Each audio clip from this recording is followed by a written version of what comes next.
Hello दोस्तों, स्वागत है आपका हमारे यूट्यूब चैनल पे। आज हम क्लास 9 का साइंस का चैप्टर नंबर 3 करेंगे, जिसका नाम है एटम्स एंड मॉलिक्यूल्स।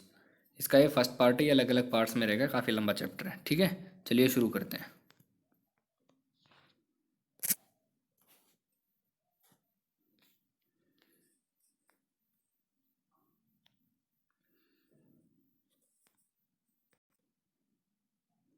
ये है हमारा chapter number 3, atoms and molecules. ठीक है, स्टार्ट करने से पहले मैं आपको बता दूं, आप अपनी ये बुक साथ में लेके बैठे, एक पेंसिल साथ में लेके बैठे। मैं कुछ लाइन अंडरलाइन कराऊंगा, तो वो अंडरलाइन कर लेना, जिससे आपको पढ़ने में आसानी रहेगी, नोट्स बनाने में आसानी रहेगी। ये कह रहा है पुराने समय में इंडियन और ग्रीक फिलोसफर थे। फिलोसफर वे होते हैं विशेषज्ञ, विशेषज्ञ होते हैं जो सोचते रहते हैं कुछ कुछ किसी चीज़ के बारे में। ठीक है, they have wandered about the unknown and unseen form of matter. वो हमेशा सोचते रहते थे एक कोई ऐसी चीज़ किसी मैटर की। हमने पहले चैप्टर में पढ़ा मैटर क्या होता है, दूसरे में पढ़ा मैटर क्या है, प्योर है इम्प्योर है, वो सब पढ़ा। अभी थर्ड चैप्टर में कह रहा है मैटर किस चीज़ से मिलके बना होता है। ठीक है, ये कह रहा है the idea of divisibility of matter was considered long back in India. ये कह रहा है डिविजिबिलिटी, मैटर को डिवाइड करना, ये आइडिया इंडिया में बहुत पुराने समय से था। तकरीबन 500 BC यानी कि बिफोर क्राइस्ट। अभी जो चल रहा है वो चल रहा है AD, आफ्टर डेथ, यानी कि एक से स्टार्ट हुआ था, 1 से स्टार्ट हुआ था, 1 2 3 4 ऐसे साल चलते आ रहे हैं। ये AD के AD आफ्टर डेथ, AD जहाँ पे AD लिखा होता है आफ्टर डेथ होता है, BC का मतलब होता है बिफोर क्राइस्ट। ठीक है, ये कह रहे हैं इंडियन फिलोसफर्स। अब जो इंडियन फिलोसफर थे महर्षि कनद, उन्होंने क्या बताया है कि जो मैटर है हमारा उसको हम डिवाइड करते हैं किसके अंदर। सबसे छोटा पार्ट होता है उसको क्या बोलते हैं हम, मैटर को क्या बोलते हैं हम, पदार्थ बोलते हैं। We shall get smaller particles. पदार्थ है कोई भी मैटर है, जैसे पहले क्या बोलते थे ऋषि मुनि होते थे, तो ये महर्षि कनद थे, इन्होंने क्या बोला कोई भी मैटर है पदार्थ है, हम छोटे छोटे हिस्सों में डिवाइड कर सकते हैं, उसको तोड़ सकते हैं। Unfortunately a stage will come when we shall come across the smallest particles beyond which further division will be not possible। फिर ये कह रहा है कि हम उसको तोड़ते रहेंगे तोड़ते रहेंगे तोड़ते रहेंगे, एक ऐसा टाइम आएगा कि जब वो टूटना बंद हो जाएगा, यानी कि सबसे छोटा particle. He named these particles परमाणु। फिर उन्होंने उस चीज़ को क्या कहा, परमाणु। परमाणु सबसे पहले उन्होंने कहा मैटर को पदार्थ, कोई भी पदार्थ है हम उसको तोड़ते रहेंगे तोड़ते रहेंगे। ये है डिविजिबिलिटी रूल, तोड़ना किसी चीज़ को छोटे छोटे पार्टिकल्स में। सबसे छोटा जो पार्टिकल होगा वो इतना छोटा होगा कि हम उसको दोबारा उस और छोटा तोड़ ही नहीं सकते, तो उसको हम बोलते हैं परमाणु। अब एक है अनदर इंडियन फिलोसफर, अब एक दूसरा था पकुदा कटियामना, कटियामा, ये एक और था। तो इन्होंने भी ये कहा था कि जो पार्टिकल्स हैं वो छोटे छोटे पार्टिकल से मिलके बना होता है, यानी कि जो मैटर है वो छोटे छोटे पार्टिकल से मिलकर बना होता है। ठीक है, इसने बस उल्टा बता दिया। उसने बोला था कि पार्टिकल्स, उसको मैटर को, परमाणु को हम तोड़ते हैं, सॉरी पदार्थ को हम तोड़ते हैं तो वो परमाणु के अंदर टूट जाता है। लेकिन दूसरा था उसने इसका उल्टा बोल दिया, वो बोलता है कि छोटी छोटी चीज़ों से मिलकर बड़ी चीज़ मिलती है, बनती है, बस ये बोला था। अब फिर आ जाता है around the some era ancient Greek philosopher. अब जो ग्रीक फिलोसफर थे उन डेमोक्रिस्टिक और लुपिकस ये भी कह रहे थे कि जो मैटर है उसको हम डिवाइड कर सकते हैं छोटी छोटी चीज़ों में। फिर एक ऐसी स्टेज आएगी जिसको दोबारा से फर्दर डिवाइड नहीं कर सकते। फिर जो डेमोक्रिटस था उसने इस पार्टिकल्स को एटम बोला। जो इंडियन था उसने क्या बोला था, उसने तो परमाणु बोल दिया था, लेकिन इसने एटम बोल दिया, वही चीज़ है। ठीक है, ये 18th सेंचुरी की बात है। फिर कह रहा है at the end of 18th century scientist recognise the difference between the elements and compound are naturally became interested to find out how and why elements combine and what happen when they combine. ये कह रहा है कि अब atoms का तो किसी को पता नहीं था उस टाइम पे, लेकिन एलिमेंट्स और कंपाउंड का लोगों को पता लग गया था कि एलिमेंट्स और कंपाउंड क्या होते हैं। फिर लोगों ने जानने की कोशिश की कि ये कंबाइन एक दूसरे से कैसे मिलके बन जाते हैं, क्या जब ये मिलते हैं एक दूसरे के साथ तो क्या होता है, क्यों एक दूसरे के साथ मिलके स्ट्रॉन्ग ऐसे अटैचमेंट हो जाती है इनकी, क्यों एक दूसरे के साथ ये बॉन्ड बनाते हैं। ठीक है, फिर एक साइंटिस्ट आता है L Lavoisier, laid the foundation of chemical sciences by establish two important laws. फिर लेवाइजर आया एक साइंटिस्ट, उसने दो लॉज बताए केमिकल कम्बिनेशंस के। Law of chemical combination, laws of chemical combination क्या कह रहा है? The following two laws of chemical combination were established much experiment by Lavoisier. ये कह रहा है कि फिर लेवाइजर और जोसेफ एल प्रोस्ट था, जो इन्होंने दोनों साइंटिस्टों ने क्या किया, केमिकल रिएक्शंस के दो लॉ बनाए। तो वो दो लॉ कौन से थे वो एक बार देख लेते हैं। बहुत इंपॉर्टेंट लॉ है ये, लॉ ऑफ कंजर्वेशन ऑफ मास। अगर आपसे पूछा जाएगा तो डायरेक्ट क्वेश्चन आता है इसका, लॉ ऑफ कंजर्वेशन मास को डिफाइन करो, ये क्या होता है, ये हमेशा पूछा जाएगा। अगर कभी भी इस चैप्टर का टेस्ट होगा या इस चैप्टर से पेपर में आएगा, ये जरूर आएगा law of conservation of mass. ये कह रहा है is there a change in mass when chemical change take place. ये कह रहा है कि अगर हम कोई केमिकल रिएक्शन कराते हैं तो क्या उसका जो केमिकल चेंज होता है तो उससे उसके मास में भी कोई फर्क आएगा या नहीं आएगा। ठीक है, अब इसने कहा एक्टिविटी में, देखो ये क्या कह रहा है, कॉपर सल्फेट लिया आपने 1.25 ग्राम, सोडियम कार्बोनेट 1.43, दो टेबल हैं, ये दो सेट हैं, इधर एक्स है इधर वाई है, इसमें 3 है इसमें भी 3 है। ठीक है, अब ये कह रहा है कोई भी हम सब्सटेंस बनाते हैं 5% solution of one pair of substance. अब एक सब्सटेंस इसमें से लेना है, एक इसमें से लेना है। ठीक है, 5% लेना है और उसको 10 ml वाटर में डिजोल्व करना है। फिर कह रहा है take a little amount of solution of Y in a conical flask, add some solution X in ignition 2। अब ये कह रहा है हमें दो सबस्टांस लेने हैं। देखो पूरा नीचे मैं एक्सप्लेन कर देता हूँ इसको डायग्राम में दिखा के। एक ये लेना है एक्स, मैंने आपको बताया दो पार्ट्स में है, एक्स की टेबल अलग है, वाई की टेबल अलग है। ठीक है, अब जो एक्स सबस्टांस है उसको आपको टेस्ट ट्यूब में डालना है, ये टेस्ट ट्यूब है, इसमें टेस्ट ट्यूब में आपने डाल दिया।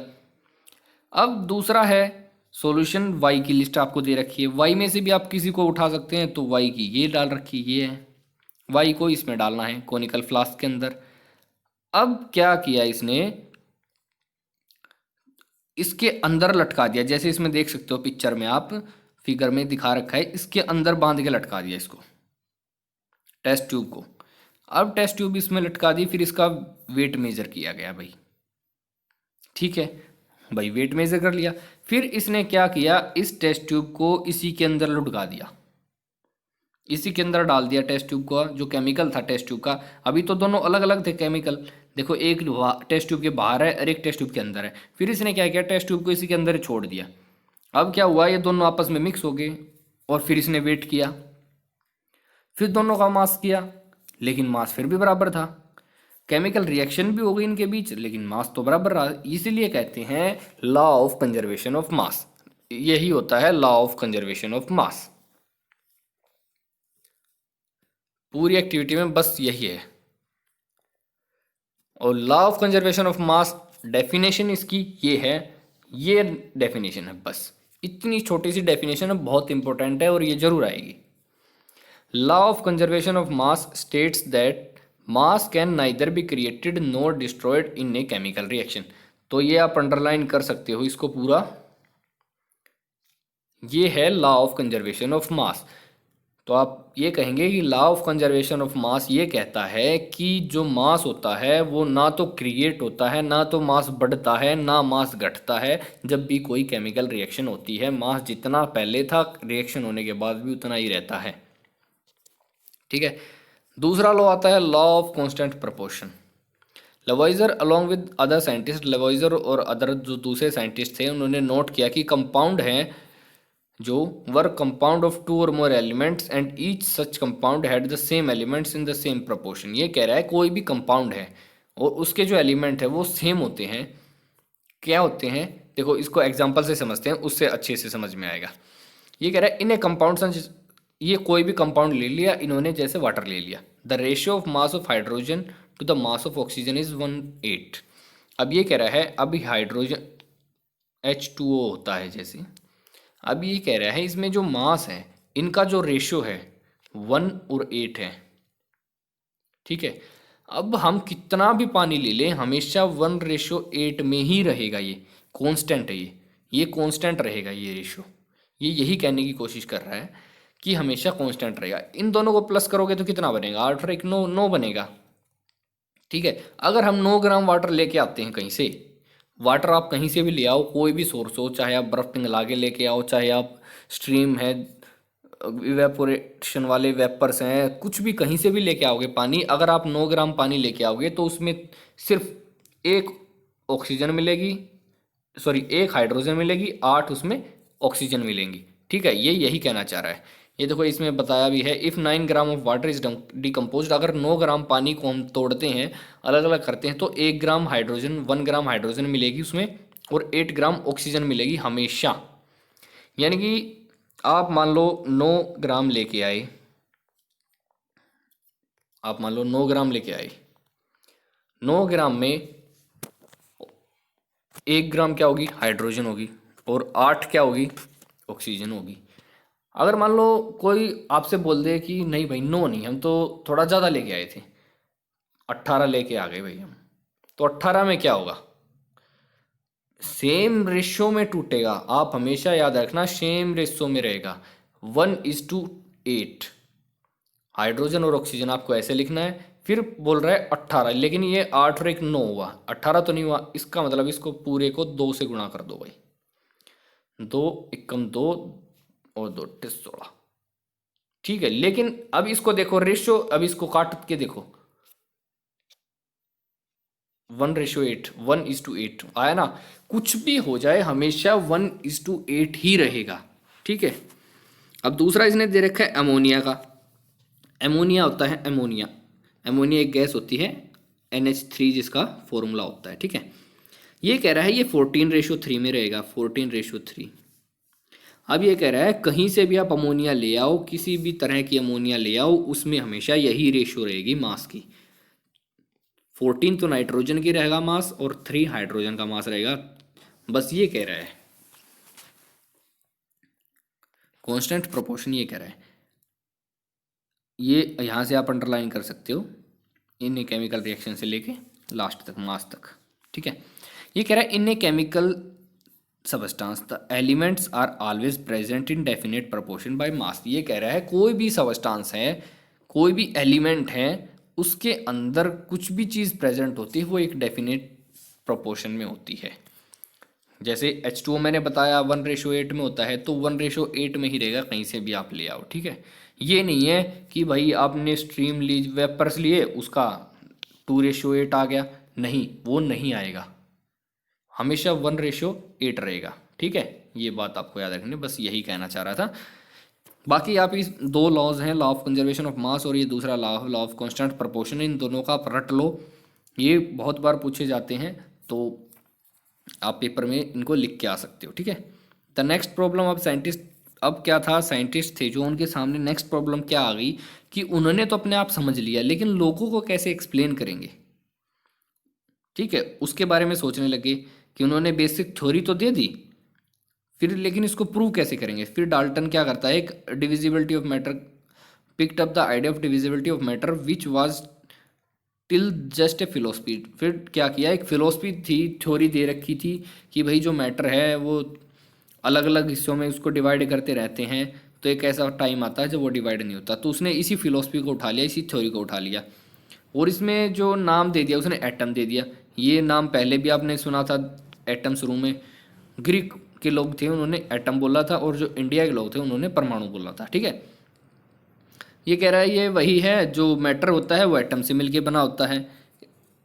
इस theory was based on the law of chemical combination. अब उसकी थ्योरी थी वो केमिकल कम्बिनेशंस पे थी, यानी कि जो पहले थ्योरी दी गई थी, पहले 2 साइंटिस्ट थे, आपको मैंने बताया था, इंडिया के 2 थे। एक तो बोल रहा था उसको तोड़ते जाओ तो सबसे छोटा पार्टिकल बन जाएगा, दूसरा कह रहा था कि नहीं, छोटे छोटों को जोड़ दोगे तो बड़ा बन जाएगा। बात तो एक ही है, एक ने सीधा बोला, एक ने उल्टा बोला। डाल्टन एटॉमिक थ्योरी क्या करती है, अब एक्सप्लेन करने, provide explanation law conservation of mass and law of definite proportion. अब ये है कि थ्योरी तो सबने दे दी थी, लेकिन इसको प्रूव किसने किया था, वो डाल्टन ने किया था। अब डाल्टन की थ्योरी क्या कह रही थी वो एक बार देख लेते हैं। डाल्टन एटॉमिक थ्योरी में all matters whether an element और ए कंपाउंड और a mixture is composed of small particles called atom. सबसे पहली बात तो उसने यही की कि कोई भी है, कोई भी एलिमेंट है, कोई भी कंपाउंड है या कोई भी मिक्सचर है, ये सब किससे मिलके बने होते हैं? स्मॉल पार्टिकल से, छोटे छोटे पार्टिकल से मिलके बने होते हैं, जिसका नाम एटम होता है।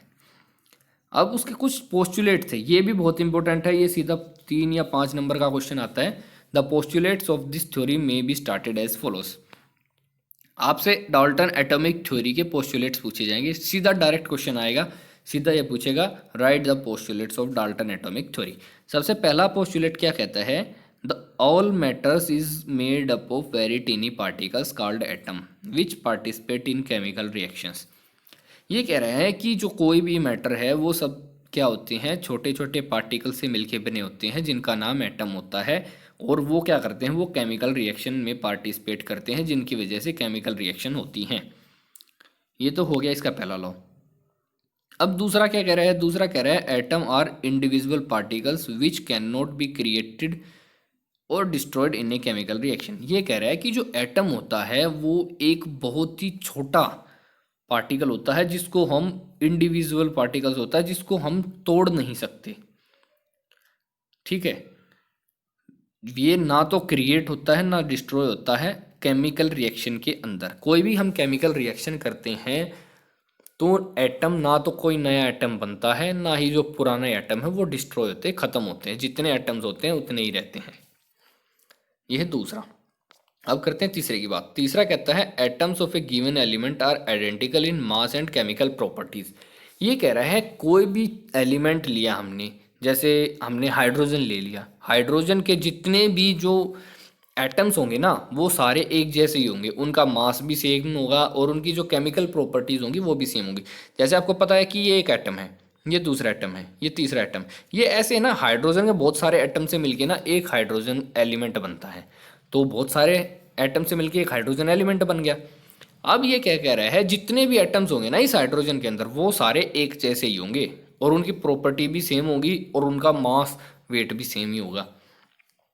अब फोर्थ कह रहा है atoms of different elements have different masses and chemical properties. ये तो बात बिल्कुल सही है, ये तो आपको पता ही लग गया हो गया। अभी मैंने आपको बताया कि हाइड्रोजन के जितने होंगे ना वो सारे सेम होंगे, जितने भी एटम होंगे वो सारे सेम होंगे। लेकिन ऑक्सीजन ऑक्सीजन का तो अलग होगा ना, ऑक्सीजन का मास भी अलग होगा और इसकी प्रॉपर्टीज भी अलग होंगी।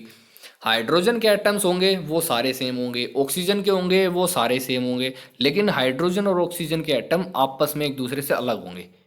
ये बस यही कह रहा है कि एटम्स ऑफ डिफरेंट एलिमेंट की, अलग अलग एलिमेंट्स के जो एटम्स होंगे उनका अलग अलग मास होगा, अलग अलग केमिकल प्रॉपर्टीज होंगी। बिल्कुल सही बात है। Atoms combine in the ratio of small whole numbers to form compounds. अब ये क्या कह रहा है कि जो एटम्स होते हैं और वो होल नंबर्स में हमेशा उनका रेशियो जो होगा वो होल नंबर्स में होगा कंपाउंड बनाने के लिए। जैसे अभी आपने पढ़ा था ना H2O के अंदर 1:8 में है। होल नंबर्स क्या होते हैं? होल नंबर्स होते हैं 0 1 2 3 ऐसे कहीं तक भी चले जाओ, जीरो से स्टार्ट होते हैं। अब ये क्या कह रहा है कि ये हमेशा होल नंबर होगा कंपाउंड बनाने के लिए। ये नहीं होगा कि आधा हाइड्रोजन लगा दिया, नहीं, आधा आइटम कभी नहीं लगेगा। ये कह रहा है होल नंबर ही होंगे, या तो 0 होगा या 1 होगा या 2 होगा या 3 होगा, ऐसे होगा, पूरा एटम्स होगा। लेकिन ये नहीं है कि आधा एटम लगा दिया, गलत है। ये रेशियो हमेशा पूरी होगी 1 2 3 ऐसे करके, ठीक है, कभी आधी नहीं होगी इसमें, ये बात आप याद रखना। फिर ये कह रहा था relative numbers and kind of atoms are constant in a given compound. ये कह रहा है जो कांस्टेंट होंगे, जो एटम्स हैं वो हमेशा कांस्टेंट होंगे किसी भी कंपाउंड के अंदर। ठीक है, आप एक एग्जांपल को पूरा समझ लो, ये हाइड्रोजन वाला, इसमें ये सारे पोस्टुलेट आ जाते हैं लगभग। सबसे पहली बात ये बोल रहा है कि सब जितने भी एलिमेंट्स होते हैं वो किससे बने होते हैं? एक छोटे से पार्टिकल से जिसका नाम एटम है, वो आपको पता लग गया। अब ये कह रहा है जो एटम्स हैं वो, दूसरा ये कहता है कि एटम है वो सबसे छोटा होता है, इसको डिवाइड और ज़्यादा नहीं तोड़ सकते, और ये केमिकल रिएक्शन में ना तो नया बनता है ना ही जो है वो ख़त्म होते हैं, वो जितने होते हैं एटम उतने ही रहते हैं। ठीक है भाई। ये कह रहा है तीसरे में कह रहा है कि जो एटम्स हैं वो आइडेंटिकल होते हैं, हाइड्रोजन के जितने एटम होंगे सारे एक जैसे होंगे, ऑक्सीजन के जितने होंगे वो भी सेम होंगे। फिर अब चौथा ये कह रहा है कि जो एटम्स होंगे वो डिफरेंट डिफरेंट कंपाउंड, जो एलिमेंट है डिफरेंट डिफरेंट एलिमेंट होंगे उनके डिफरेंट डिफरेंट होंगे। बिल्कुल सही बात है। हाइड्रोजन के हाइड्रोजन जैसे दिखेंगे वो अलग दिखेंगे, ऑक्सीजन के ऑक्सीजन जैसे दिखेंगे वो अलग दिखेंगे। अब पांचवा ये कह रहे हैं कि जो होल नंबर्स में होंगे, देखो इसमें 2 है और इसमें यहाँ पे कुछ नहीं है तो इसका मतलब 1 होता है। ये हमेशा होल नंबर में होंगे, कोई आधा नहीं होगा, जैसे कोई भी हाफ नहीं होगा, या फिर 3.4 3.5 ऐसे पॉइंट्स में नहीं होगा, मतलब पूरा नंबर होगा। फिर पांचवा ये कह रहा है कि रिलेटिव नंबर होता है वो हमेशा कांस्टेंट रहेगा। जैसे इसमें H2O में 1 ऑक्सीजन है 2 हाइड्रोजन है तो ये हमेशा कांस्टेंट ही रहेगा। जब भी हमें H2O लिखना होगा तो हमेशा H और हाइड्रोजन और ऑक्सीजन को हम मिलाएंगे तो हमेशा इसी रेशो में मिलेंगे, ये दोनों, 1 ऑक्सीजन होगा 2 हाइड्रोजन होंगी, ये कह रहा है। ठीक है, अब आगे क्या कह रहा है, you will study in the next chapter that all atoms are made up of still small particles. अब ये कह रहा है कि जो एटम्स होते हैं उनके अंदर भी कुछ छोटे छोटे पार्टिकल्स होते हैं। वो कौन से पार्टिकल्स होते हैं वो आप आगे पढ़ेंगे। फिर अब आता है एटम। इतनी देर से हम एटम एटम किए जा रहे हैं, लेकिन ये एटम होता क्या है, एटम के बारे में पढ़ते हैं अब। ये कह रहा है have you observed a mason, mason building walls. Mason क्या होता है, मिस्त्री जो चिनाई करता है। From these walls a room and then a collection of room for form a building. ये कह रहा है कि कोई मिस्त्री है वो क्या करता है, वॉल्स बनाता है, फिर वॉल्स के क्या बनाता है, रूम बनाता है, फिर बहुत सारे रूम बनाता है और उससे क्या बन जाती है, एक बिल्डिंग बन जाती है।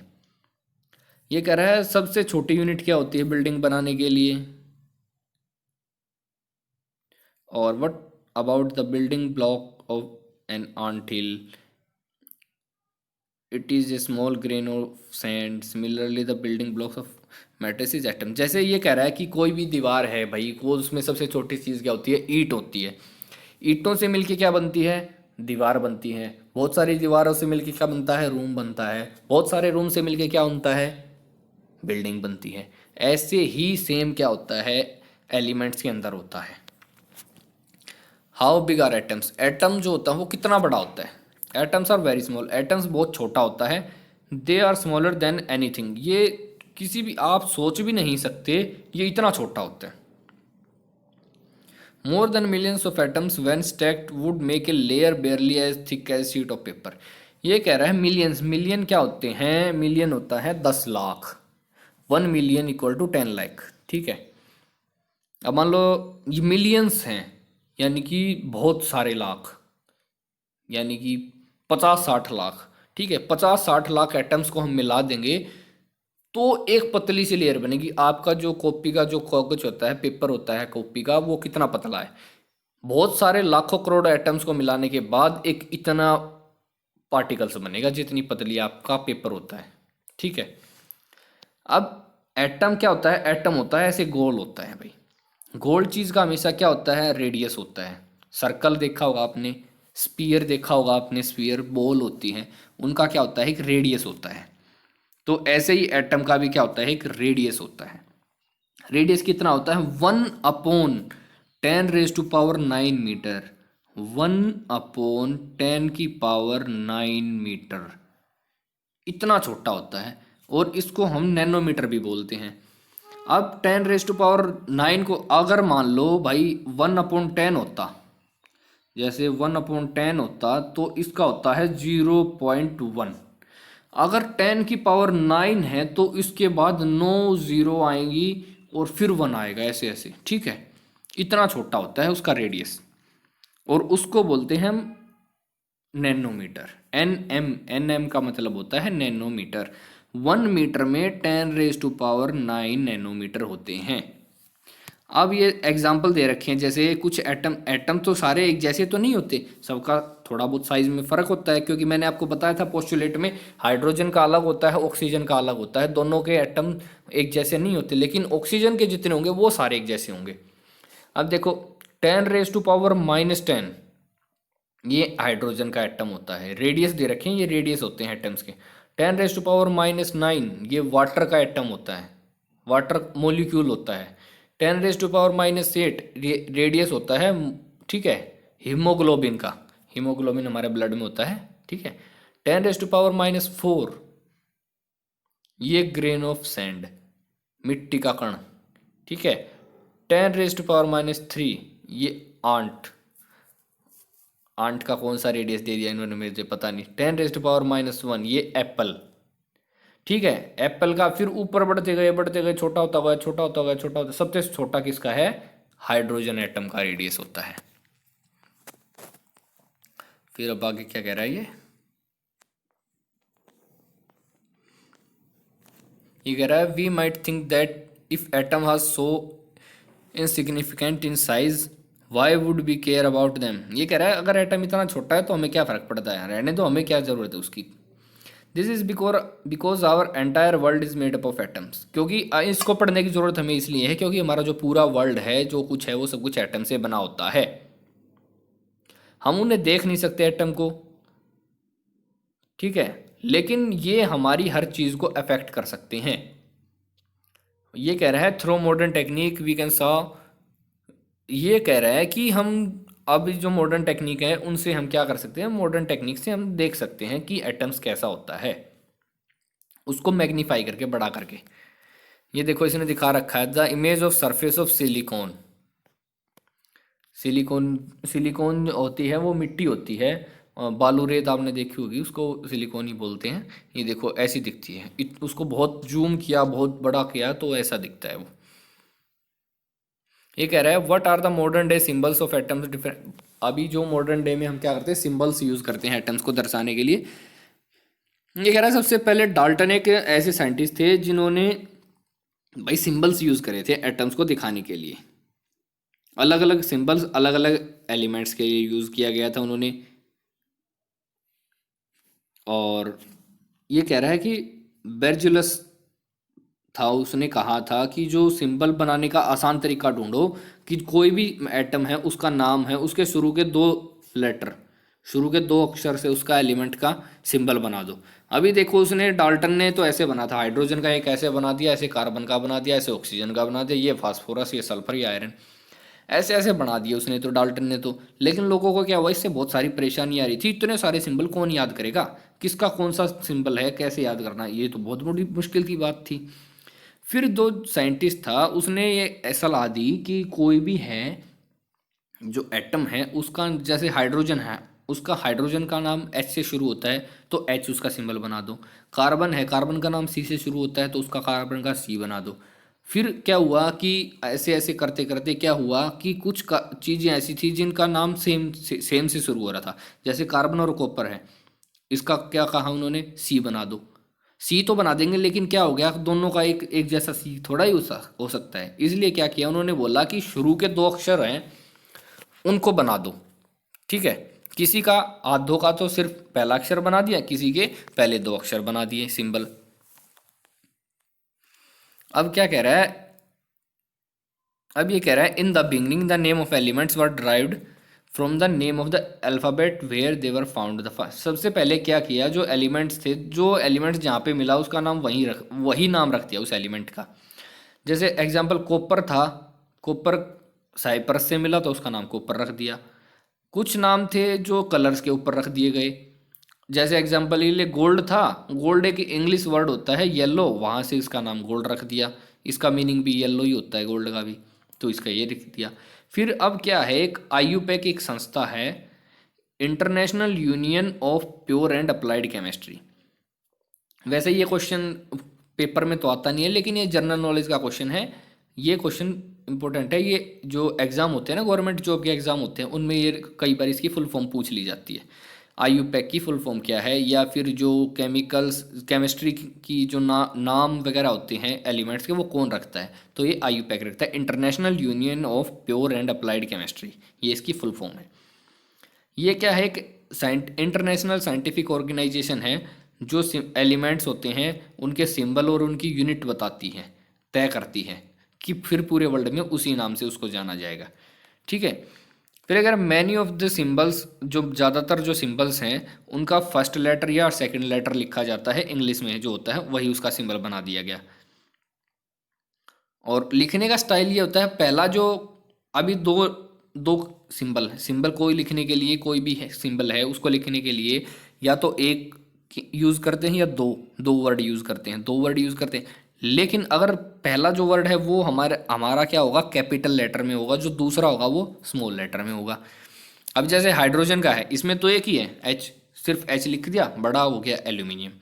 अब एल्यूमिनियम में क्या हो गया, एल्यूमिनियम में ए और एल होता है। एल्यूमिनियम में पहले वाला ए तो बड़ा हो गया, एल क्या है, छोटा हो गया। ऐसे ही लिखना, नोट ए एल, ऐसे नहीं है कि दोनों बड़े लिख दिए, दोनों बड़े लिख दिए तो गलत हो जाएगा।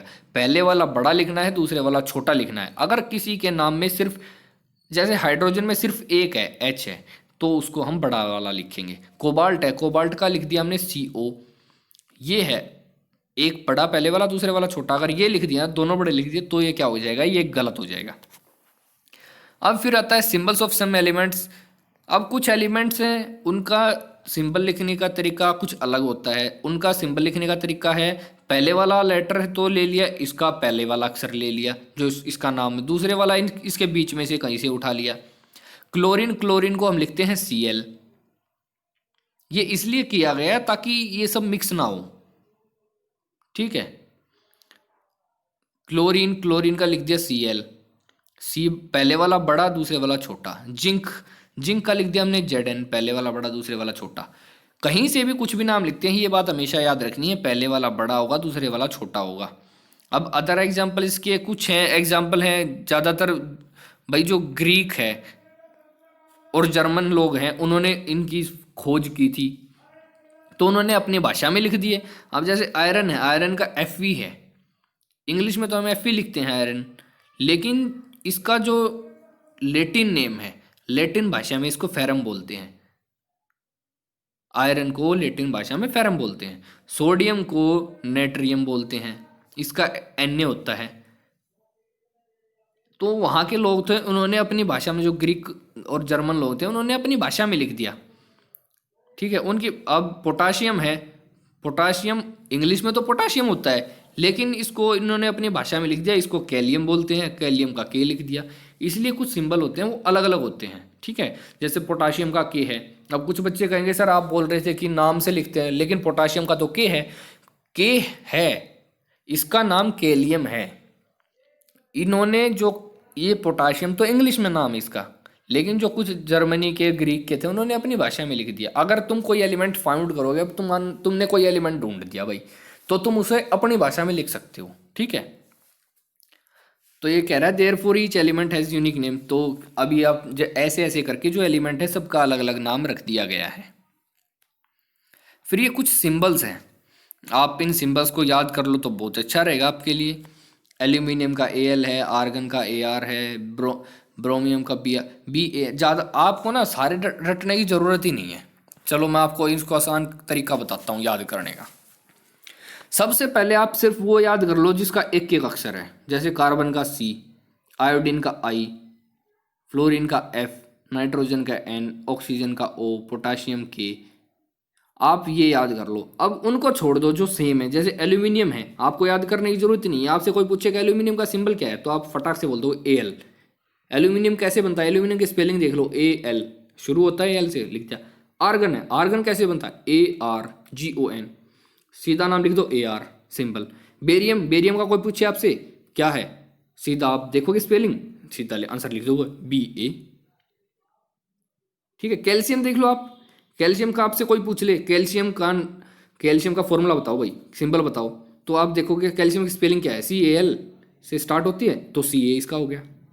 ऐसे ही, ठीक है। कुछ इसमें से याद कर लेना, जो स्टार्टिंग वाले हैं जो उनको याद करने की भी ज़रूरत नहीं है, आप बस ऐसे सोच के दिमाग लगाओ, थोड़ा हो जाएगा। और याद कर लो तो बहुत अच्छी बात है, याद करोगे तो याद भी हो जाएगा। बस इतना ही करते हैं इस वीडियो में, बाकी अगली वीडियो में शुरू करते हैं। वीडियो आपको कैसी लगी ये कमेंट बॉक्स में ज़रूर बताना। अगर पढ़ाया हुआ समझ आ रहा है तो चैनल को सब्सक्राइब करें, वीडियो को लाइक करें, अपने दोस्तों के साथ भी शेयर कर देना, ठीक है। थैंक यू दोस्तों।